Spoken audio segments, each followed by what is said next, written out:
All right, welcome to this episode of Touchy Topics. I am here with Michelle Etchison. Hello, Michelle. Welcome. Hello, Yay. beautiful. The way you open this room, I already just feel so dropped in, so honored to be here. Thank you for having me. Oh, thank you. For those of you who are listening who don't know, I actually do a little prayer before I start recording each episode. And I just do a prayer to think of you, the person listening, and that this episode touches something in you, gives you some kind of nutrient, something that helps your life have more love, more pleasure, more joy, more aliveness. Yes. And for those of you who don't yet know Michelle, Michelle is a self-expression guide, queen of naughty content, business coach, but also breathwork facilitator, photographer, queen of many hats. How's that for description? My heart was like, oh, yes, yes, yes. I feel like for me, like one facet of my self-expression is like I get that like soul purr feeling that manifests as like simultaneously a bird call and a cat purr at the same time. So I I receive. I receive. Thank you, Megan. Yeah, of course. And I'm really excited to talk to you today. We're going to see where the conversation goes. It can go in any number of directions, but we're going to start with you have a really interesting story about healing autoimmune disease through pleasure and self expression. So let's Mhm. start there. Tell us a little bit about where your journey begins with the autoimmune disease. Yeah. I'm so glad that you brought this topic in because it is kind of like my origin story of how I got into all of this work in the first place. But it was actually back when I was 24 years old. I'm 30 years old now. I had just moved to Michigan to live with my then boyfriend, now partner. And it was like a month after I arrived here, my health just completely collapsed. It felt like I woke up one morning and I couldn't recognize myself or my life anymore. And it was absolutely terrifying. I went from being vibrant and healthy and radiant to being really sick and really frail and very weak and experiencing just all kinds of mystery symptoms and going to all the doctors and all the specialists and getting tossed around in the conventional medicine system for almost a year before I got any sort of answers. And I just remember I just felt like I was in this black hole of sickness and I didn't see a way out. And at such a young age, it was really terrifying because I just thought like this, how could this be my life? Like, how could this have happened to me? And I was very much like in that space of I'm a victim of this illness that at the time was a mystery and I didn't know. But at some point, and in this way, I'm grateful for that experience of autoimmune disease. But at some point, I was just like, you know what? Like, fuck these doctors that don't have any answers. Like, fuck this. Like, this is not going to be my life. I'm going to fucking heal. And it just felt like this sacred rebel energy within me got activated. And I was like, let's go. I am brilliant. I am amazing. I can figure this out. And so I did. And I actually had a suspicions that I might have Hashimoto's, which is an autoimmune condition of the thyroid. And so I found a way to order my own lab work and I got this blood work back and I looked at it and I was like, I'm not a doctor. I can't diagnose myself. But based on my research, the doctor Googling, right? Like getting lost in that black hole of the internet, I thought, it looks a lot like Hashimoto's. But at that time as well, I had exhausted all of my options in conventional medicine. And so I sought out a functional medicine doctor, alternative medicine. And I brought all my lab work to them and said, like, just like, this is my last hope here. Like, please, just praying that there would be some answers and some path forward. And then they diagnosed me. Yes, confirmed. Of course, yes, you have Hashimoto's. Unbelievable that you couldn't get this diagnosis before.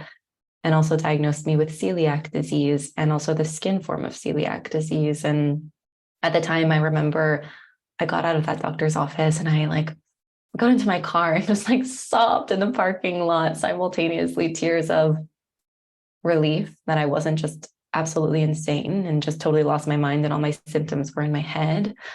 but also tears of terror and what it meant to live with 3 autoimmune diseases and what that meant for the rest of my life. And I followed the conventional kind of functional path for a while of the diet and the supplements and all the lab work and all these things that I'm so grateful for those doctors who helped me at that time. But I kind of hit this plateau in my healing where I got better, my symptoms improved, but I just wasn't feeling like myself. I just didn't feel that vibrancy and that radiance return to my body. And I was like, what could possibly be missing? And that was kind of the next spark, the next moment of illumination when I realized that such a deep root cause of the reason I got sick in the first place was a lack of self-love, a lack of self-acceptance, a suppression of my voice, and allowing myself to show up in the world as who I really am. And it was such a journey to start to unravel this kind of good girl, people pleasing persona I put on for my whole life, right? I'm just this small, cute girl, and I will fit into whatever labels everyone places upon me. And a lifetime of shoving myself into all those boxes and those labels that everyone wanted me to be, my family, my society, even myself, just freeing myself of those labels and those boxes through remembering the taste of pleasure in my body, like the purest taste of pleasure. Because to be honest, thinking back on my life, I'm like, had I even ever really, really experienced like the true depth of what it can be like to just be in pleasure in the present moment, and remembering what it's like to hear my own voice the loudest above all the noise and above all the opinions and ideas of what everyone else thought I ought to be or should be, and the homecoming to pleasure, self-expression, using my voice, being myself in the world was truly just so many nutrients for my soul that ultimately allowed me to heal completely. And it's been almost 4 years now that I've had any sort of autoimmune symptom. I'm in, autoimmune remission, as you could say, where I don't identify with sickness. I don't identify with dis-ease. And that was a really big piece of healing as well, was just noticing the places I was gripping onto this old identity that felt safe and felt comfortable. Because if I was the sick girl, it meant I didn't have any responsibilities. If I was the sick girl, I didn't have to go and put myself out there and use my voice and face the possibility of criticism or rejection or abandonment. So in a lot of ways, for a couple of years there, I got pretty cozy and like, well, I'm sick and that's hard, but that's too bad. And then recognizing like, no, that's not who I want to be. That's not the identity I want to cling on to. And instead I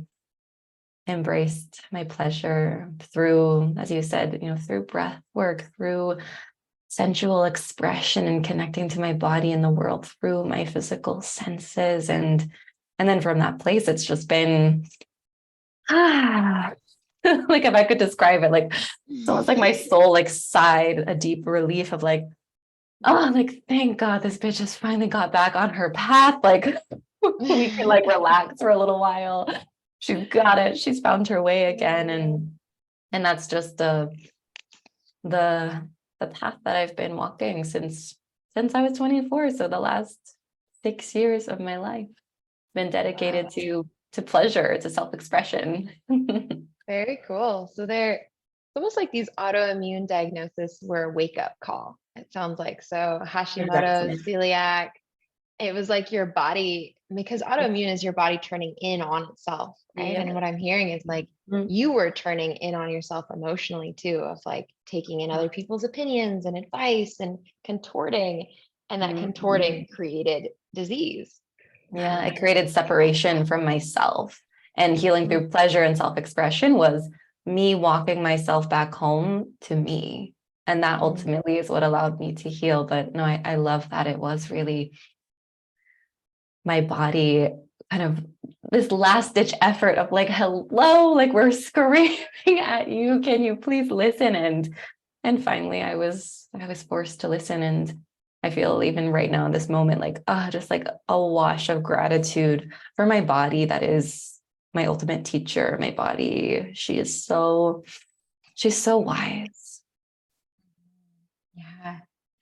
Yeah, I think there's so much wisdom in these autoimmune conditions and different diseases. I also grew up and I had eczema, terrible eczema all over Yeah. my body, Yeah. my I arms, my know it. legs. I used to have it on my face, Me too. and the doctors would say things like, "Oh, you know, it's stress or it's gluten or it's dairy," and I Mhm. try to cut out those things or take oatmeal baths or whatever. But I think what really healed it for me was similarly is I noticed my eczema would flare up when I felt a lot of external expectations that I was trying to live up to, Uh-huh. like trying to Wow. be like the A+ student and the good daughter. And all those external expectations made me feel itchy inside and then literally itchy Mm. on my skin. Wow. And yeah, and so then as I began to like let go of some of those external expectations, come back to my own inner voice and my pleasure and my sexuality, I haven't had Mhm. eczema in years. Yeah. So it's been amazing. It's funny how we have similar stories in that way.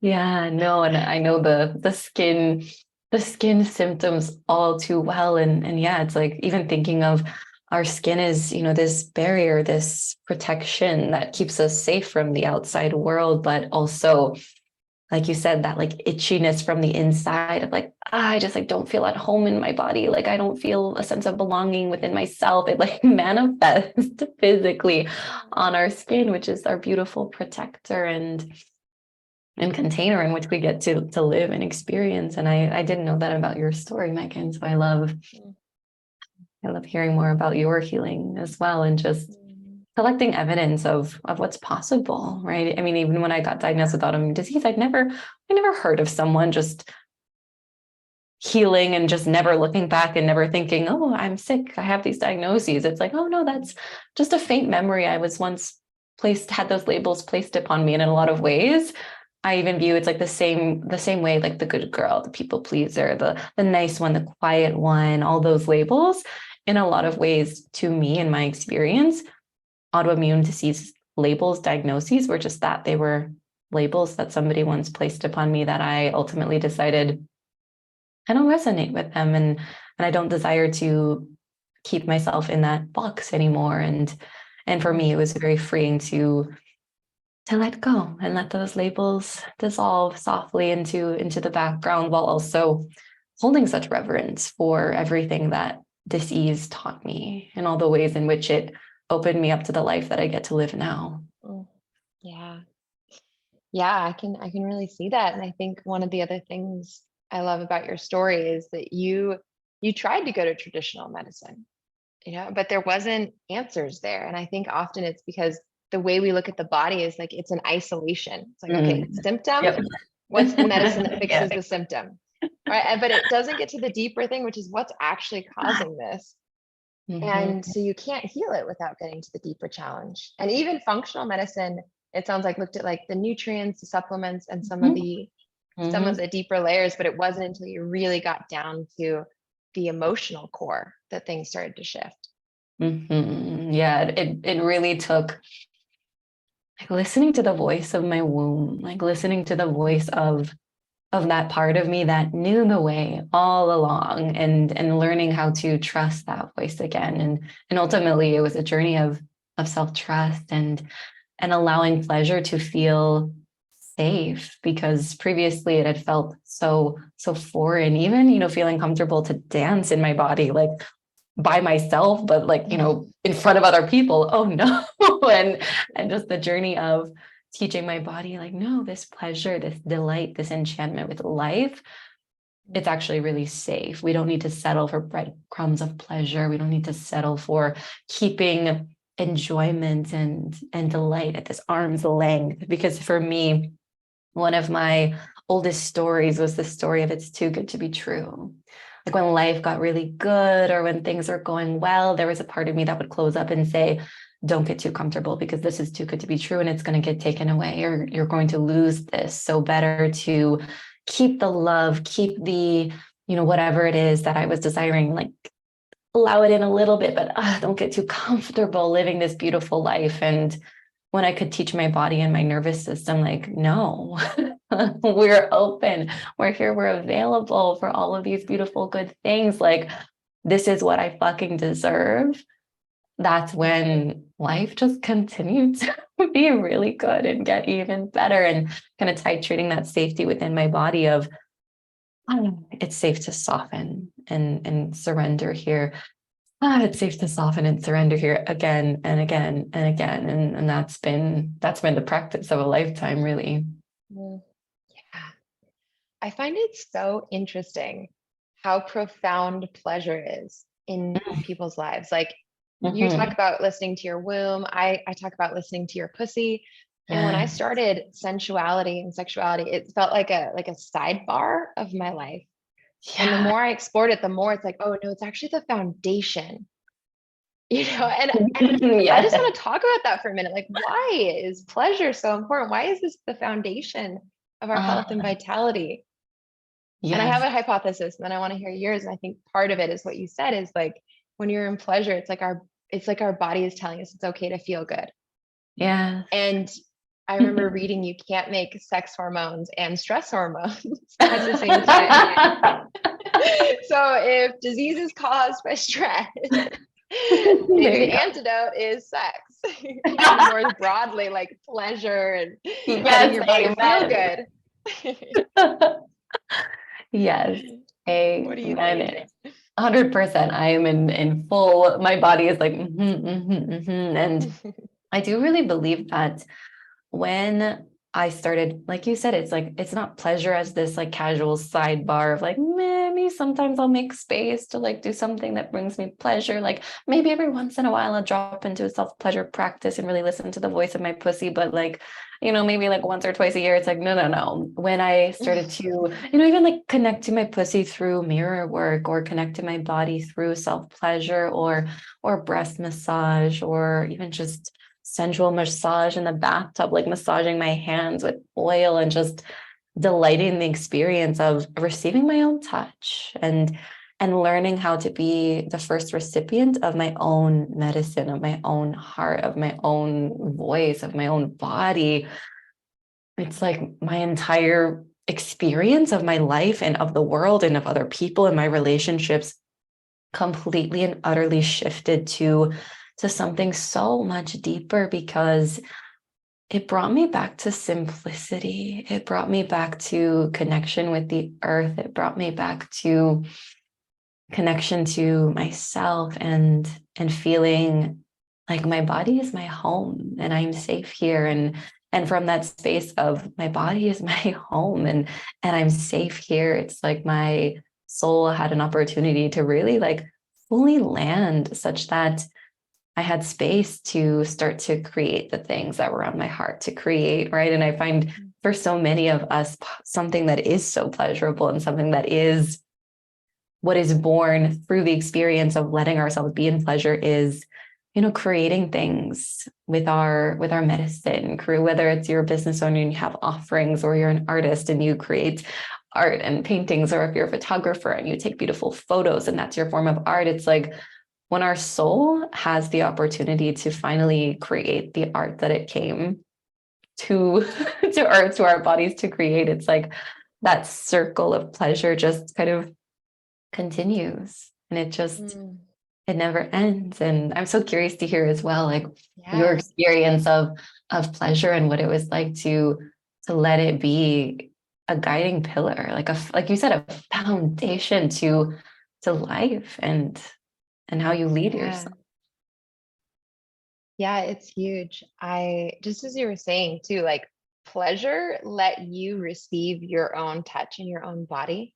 I can imagine that also then it's the same muscle that then lets you receive your own wisdom and intuition and inner Mhm. guidance. And it's for me, a lot of my journey has been from looking outside of myself for validation and approval and like, am I doing a good job? Did I get good grades? Do you like me? Do I have enough friends?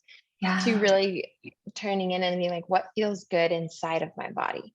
So my compass is not external, it's Yeah. internal. And it's listening to what lights my pussy up, what turns me on, like what feels good, where's the pleasure, where's the aliveness, and that is actually a compass I can trust. And I can trust it so much more than the external one. Um, And it's a compass I trust, but also keeps surprising me. Like I never expected to be living in Bali, with this Yes. person that 100% my pussy chose my husband. Um, Mine we too. joke, we're like, if we had met like mind to mind, I don't know if we would be married, but body to Right. Oh, body, we met and we are ecstatic married. fan. Yeah. Oh, I love that. Oh, So it's like the more I listen to my pussy, the more I create a life that feels totally me and get surprised by what is me. oof.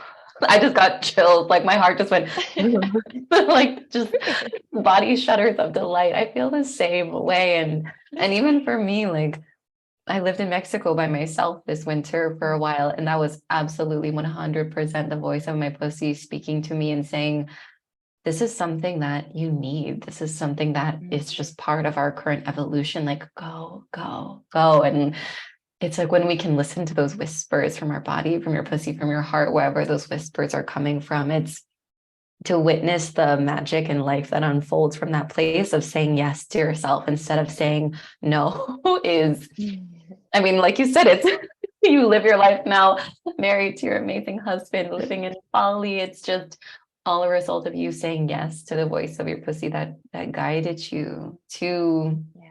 this beautiful life that you get to live. Ah, Thank it you. makes me so happy to hear about And it. I thank you. And I think too, it's like a tightrope in some ways. I don't know if you can Yeah. experience this too, but like my Mhm. body now is more sensitive. So when I'm off a little bit, it feels extra Yeah. intense. I'm Yes. like, oh, that feels terrible. If I'm trying to like Yeah. force the program before it's ready, or Yes. have sex that's not 100% what my body wants, or Mhm. it's like it may have Yes. been okay before and it's not okay anymore. Yes. 100%. I feel that as well. The more in tune we become, it's like anything that actually is incongruent with my body and with my soul, it's like it feels like grating to my body. It's like ugh, you just feel that like sometimes subtle, but sometimes like very intense. Just your pussy just contracts. And for me, even thinking, looking back on my life, all the times where it's like my pussy contracted and was like, no, no, no. And all the times when I was like, yes, sure, I'll do that thing. Yes, I'll be that. Yes, I'll agree to this. And it's like, no wonder illness arrived. No wonder disease arrived from all those moments Totally. of agreeing to be a smaller version of myself than I wanted to be, than I truly am. Yeah. Yeah. And yeah, so the ongoing practice of how do we listen to our pussy and become more and more aligned and with her each step of the way. I'm curious, what are some of your daily or weekly practices you do that help you stay connected to your Mm. pleasure, your pussy, your Ah, wisdom? this. Oh, I love this. And my practice is definitely, I allow there to be a lot of fluidity day to day, week to week. Like, for example, sometimes I'll have a season of I'll take a bath like twice a day or things like that. Nice. Or some days it's, when it's nicer weather. Or for example, when I lived in Mexico, my routines was go swim in the ocean, cry into the ocean, let Mother Earth hold me, dance in the sand. But a few key practices that I always come back to and that are always part of my ways of being are breath work.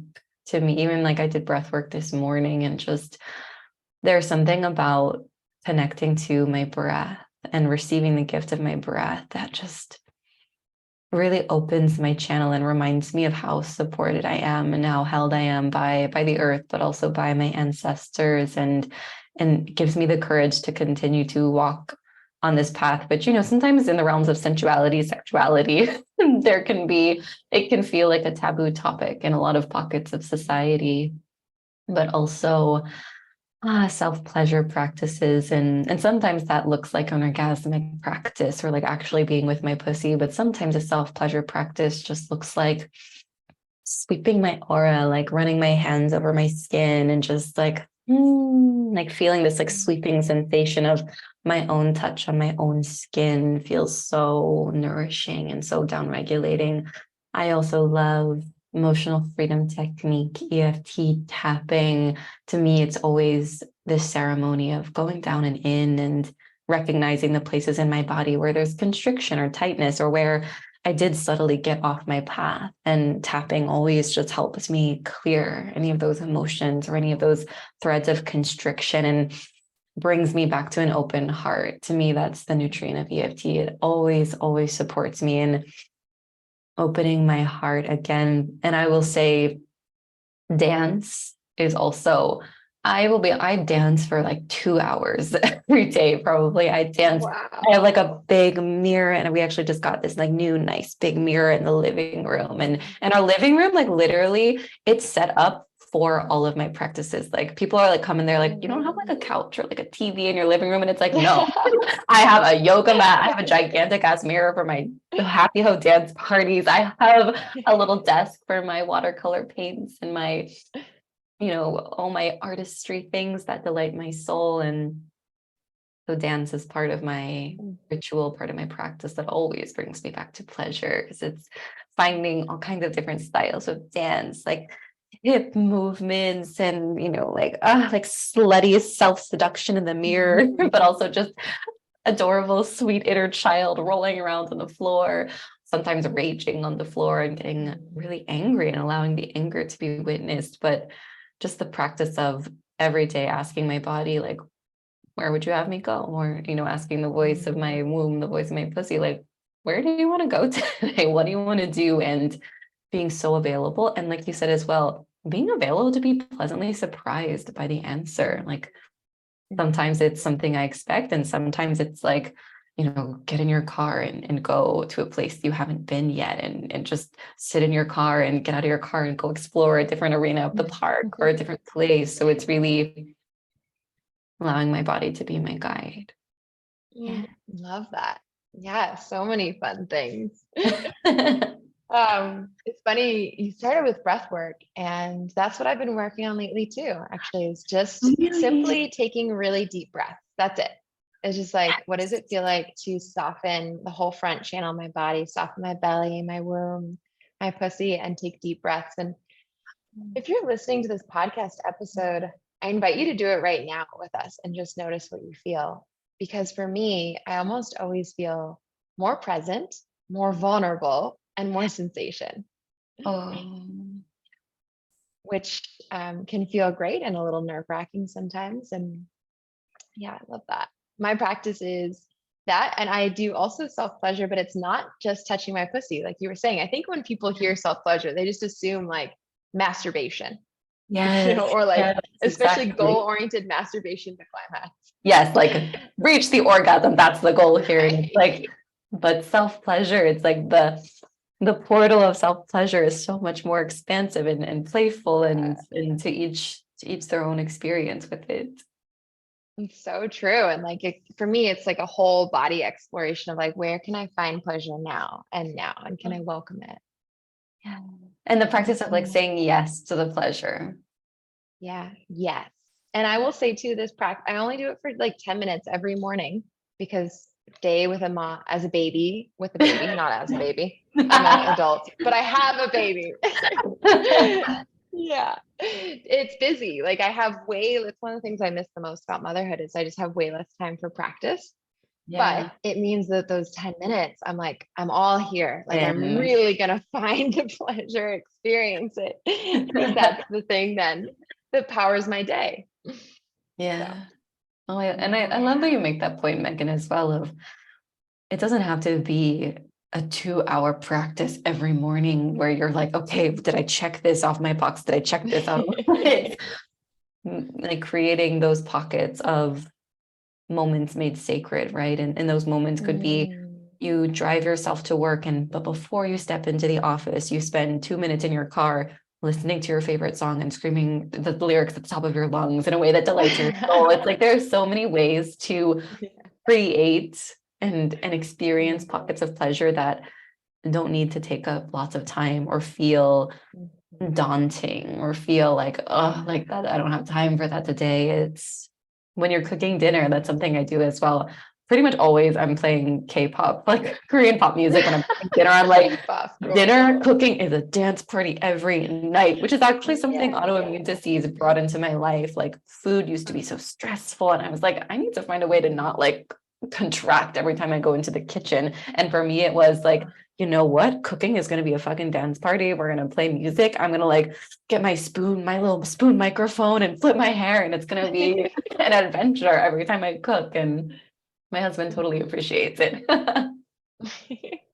Oh, I love that. I love that you noticed spots where you were contracting, like in the Yeah. kitchen around food. And then we're like, how do I bring pleasure and play and self-expression into these pockets of contraction Mhm.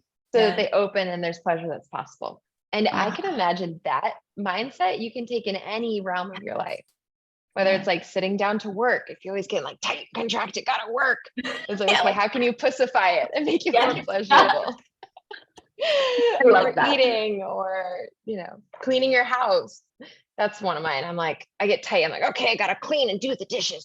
But what if I Like turned on after they stop. music and made a dance party? Yeah. Oh, I love that so much. Yes. Well, let's see if there's anything. We're in our kind of our final little bit of time. I guess one thing we haven't talked about yet that I would be Mhm. really curious to explore is so you're a child of immigrants, right? Yes. I Yes. would love to hear what you've taken from that legacy and what a little bit of what it's been like for you.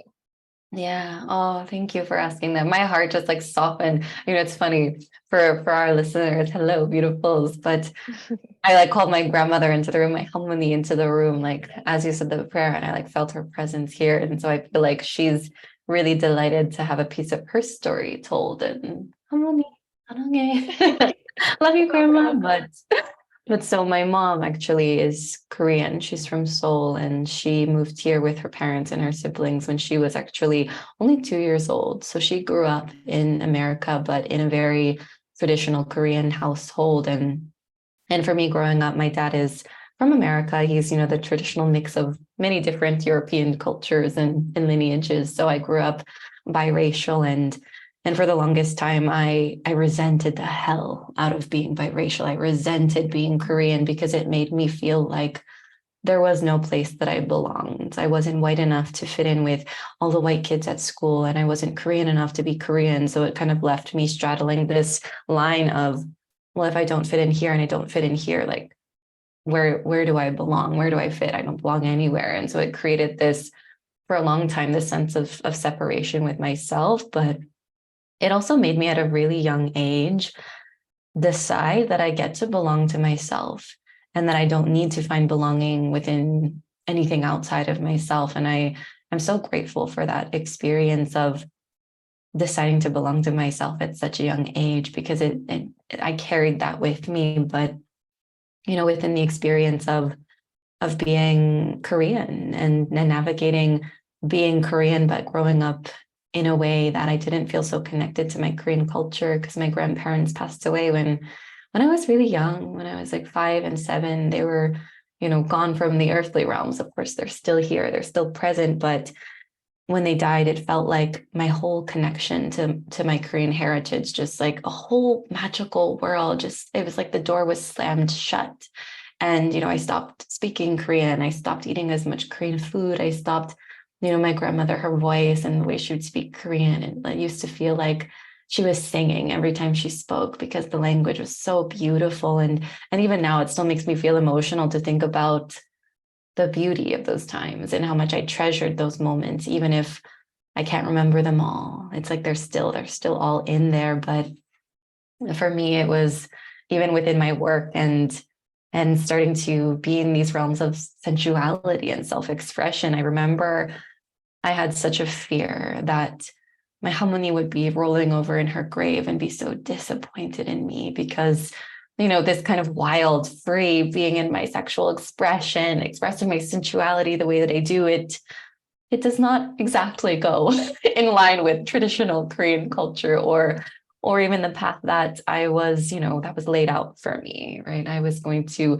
pursue a PhD in genetics and work in a lab. And instead I was like, you know what? I think I'd rather be a naughty witch on the internet. That's what I'm gonna do with my life. And it was very, very difficult for my mom at the time to accept me choosing a different path because to her it felt like a betrayal throwing away the security, throwing away the, financial security, the job security, all these different things, and instead deciding to raise my hand and take a risk on myself and say yes to this dream that landed on my heart. Like, it definitely created some friction for a while, but now even like I'm feeling in my heart, I recognize that I don't have to feel guilty for choosing my own path. I don't have to hold on to shame or guilt for living this like radiant, abundant life that was not afforded to my mom or to my grandmother. And for the longest time, with my business flourishing and all these things, I just felt this sense of, is it okay to have this? Kind of, again, that like similar thread of it's too good to be true, but it's like, who am I? Like, right, that question of like, who am I to have all of this? Who am I to be all of this? Because my lineage, they didn't have that opportunity. My ancestors didn't have that opportunity. But even now, like feeling, I always visualize it like I can open my heart chakra and invite my grandmother's spirit in. And it's like she can like go on a joyride and experience the liberation that I'm experiencing through me. She can feel the abundance that I'm experiencing through me. She can experience just this kind of radiance and an overflow that she didn't get to experience through me, and to be the one in my lineage to change the trajectory, to be the one to say just a full fuck yes to my liberation, and the ability to say yes to myself for all the times they had to say no to themselves is honestly the greatest gift of a lifetime, and truly part of the fuel, the fire, the spark that always ignites me to move and to keep saying yes to myself and to keep showing up for the life that I want to live for myself. So I really feel, like, coming from an immigrant parent, while it had its challenges and difficulties and many things to work through with navigating different cultures and my own identity and sense of belonging, ultimately it's such a gift to experience these two different worlds and to hold reverence for both sides of me, and allowing both sides to coexist in grace and in harmony. Mm, that is so beautiful. Mm. And I love that question and the way you turned it from who am I to experience this to like bringing your lineage in with you, and that they get to experience this life that you're creating with you. And before we hit record, you were like, okay, I'm calling in my grandma and bringing her in. And I love that she's been a part of this interview and with us throughout this. Yes, I know. I feel her joy. Yeah. Cool. Well, there's so much more I want to talk to you about, and there's so many more things I want to ask you, but I know we're almost at time. So, what we're going to do now is we'll end by I love to leave the listener with a question, something based on today's themes, things we talked about, what we would invite the person listening to reflect on from the conversation.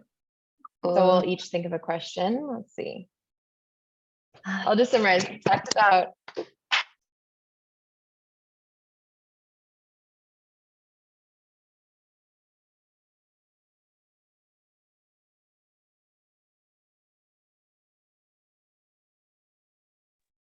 okay, can you hear me?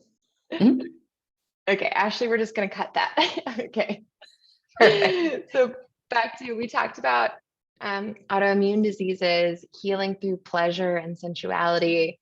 We talked about how sensuality guides us back to our own inner compass and what it looks like to really incorporate sensuality and listening to our pussies in our womb throughout the day. We talked about your lineage and having, a biracial background and self-expression as well. And what does it look like to express the voice of our soul in the life that we're creating? So with that in mind, what's your question?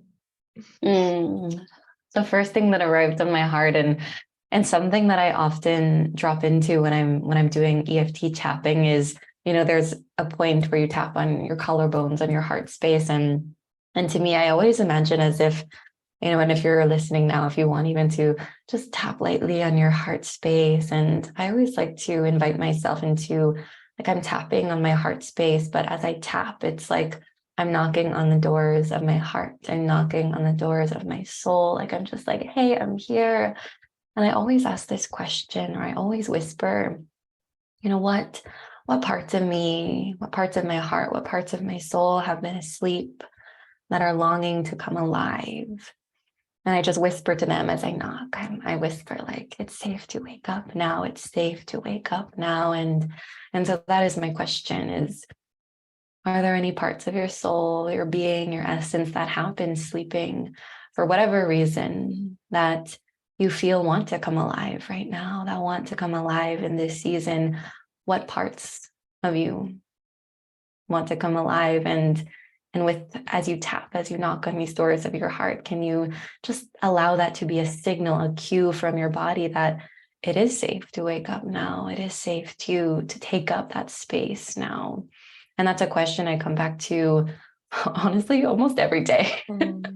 I come back to it again and again, and I'm very often pleasantly surprised by the answers that arrive. But for me, something about blending the question with like some sort of somatic experience allows me to answer the question not from my mind, but from my heart. Or again, you could take the tapping down to your womb space and ask your pussy, the voice of your pussy or your womb to speak up. It's like what within your creativity, what within your sensuality, what within your expression wants to come alive. And you just whisper with your knocking, it's safe to wake up.